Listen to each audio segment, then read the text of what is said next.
जमीन आणि शेती शाश्वत करण्यासाठी प्रयत्न केल्यास निश्चित यश.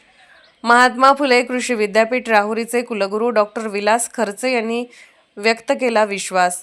मर्यादित रूपात असणाऱ्या जमिनीचे संवर्धन करणे आवश्यक आहे. अशावेळी जमिनीचे व्यवस्थापन करण्याचे रोल मॉडेल श्री दत्त पॅटर्नने तयार केलेले आहे. देशात सुरू असलेले खेत बचाव अभियान श्री दत्त कारखान्याने अतिशय सुंदररित्या यशस्वी केले आहे. महात्मा फुले कृषी विद्यापीठ राहुरी, राष्ट्रीय भूमी लवणता अनुसंधान, कर्नाल हरियाणा आणि VSIच्या वतीने संयुक्तरित्या जमीन आणि शेती शाश्वत करण्यासाठी प्रयत्न केल्यास निश्चितच यश मिळेल असा विश्वास महात्मा फुले कृषी विद्यापीठ राहुरीचे कुलगुरू डॉक्टर विलास खर्चे यांनी व्यक्त केला. श्री दत्त शेतकरी सहकारी साखर कारखान्याच्या वतीने शेतकरी मेळावा, क्षारपड जमीन सुधारणा, यशोगाथा व गळीत हंगाम 2025-26 मधील ऊस पीक स्पर्धा बक्षीस वितरण समारंभ उत्साहात पार पडला. या कार्यक्रमाच्या अध्यक्षस्थानावरून डॉक्टर विलास खर्चे बोलत होते.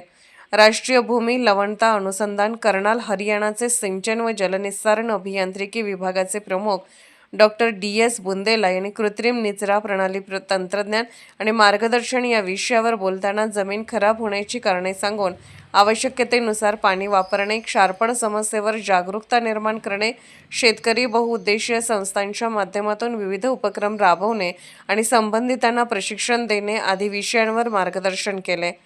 VSI पुण्याचे पीक उत्पादन व संरक्षण विभागाचे प्रमुख शास्त्रज्ञ व विभाग प्रमुख डॉक्टर AD कडलक यांनी जमिनीच्या आरोग्याचे महत्त्व, उपाययोजना या विषयावर बोलताना जमिनीचे आरोग्य, भौतिक, रासायनिक व जैविक गुणधर्म, सेंद्रिय कर्बवाढीचे प्रयत्न, पोषक अन्नद्रव्ये, पाण्याचे व खताचे योग्य नियोजन, माती परीक्षण, कीटकनाशकाचा योग्य वापर, ऊस लागणी व तोडणी कार्यक्रम अटीविषयी मार्गदर्शन केले. क्षारपड जमीन सुधारणा, दत्त पॅटर्नची कार्यपद्धती या विषयावर बोलताना कृषी संशोधन केंद्र कसबे डिग्रज सांगलीचे प्रभारी अधिकारी डॉक्टर श्रीमंत राठोड यांनी राहुरी कृषी विद्यापीठाचे तंत्रज्ञान व श्री दत्त कारखाना कार्यक्षेत्रातील अनुभवाचा साठा यातून जमिनी क्षारपड मुक्त होत असल्याचे सांगितले. तसेच सोसायटी स्थापन करणे, अर्थसहाय्य उपलब्ध करणे, बंदिस्त सच्छिद्र निचरा या प्रणालीचा वापर याविषयी मार्गदर्शन केले. शिरोळ दत्त मॉडेल अखंडितपणे सुरू ठेवण्यासाठी आणि शेतकऱ्यांना फायदा होण्यासाठी एकत्रित काम करण्याचे आश्वासन दिले.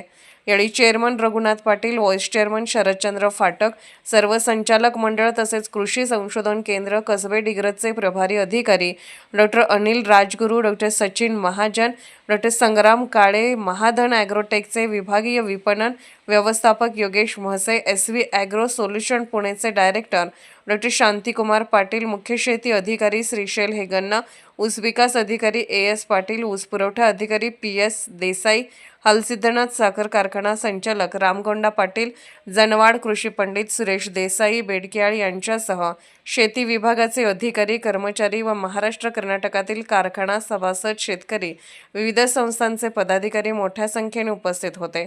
प्रारंभी स्वर्गीय डॉक्टर सारे पाटील यांच्या प्रतिमेचे पूजन व दीपप्रज्वलन मान्यवरांच्या हस्ते झाले. स्वागत व प्रास्ताविक श्री दत्त उद्योग समूहाचे प्रमुख उद्यान पंडित गणपतराव पाटील यांनी केले. सर्व मान्यवरांचे स्वागत व सत्कार करण्यात आला. सतपाल खोदरे, जंबुकुमार चौगले, रावसो विठ्ठण्णा, सौ अश्विनी शेरीकर या शेतकऱ्यांनी मनोगत व्यक्त केले. सर्व मान्यवरांच्या हस्ते बक्षिसाचे वितरण करण्यात आले. वसंतराव नाईक शेती मित्र पुरस्कार मिळाल्याबद्दल प्रवीण माळी यांचाही विशेष सत्कार करण्यात आला. सूत्रसंचालन चंद्रशेखर कलगी यांनी केले तर आभार कार्यकारी संचालक संजीव देसाई यांनी मांडले. हंगाम अडसाली ऊस पीक स्पर्धेत अण्णासो हंबीरराव पाटील माले प्रथम, जंबुकुमार बापूसो चौगले साजनी द्वितीय, सुभाष रामगोंडा पाटील शिरगुपी यांचा तृतीय क्रमांक आला तर भाऊसो ईश्वरा पसारे कारदगा, लक्ष्मण ईश्वरा पसारे कारदगा, महादेव भाऊ कुलकर्णी कुन्नूर या तिघांना उत्तेजनार्थ बक्षीस मिळाले. हंगामपूर्व हंगामी पीक स्पर्धेत दादासो जिनप्पा गतारे शिर्टी तर हंगाम खोडवा ऊस पीक स्पर्धेत श्रीपाद तातोबा शेरीकर मानगाव यांना बक्षीस मिळाले. SK news Suresh Kamble, Shirol.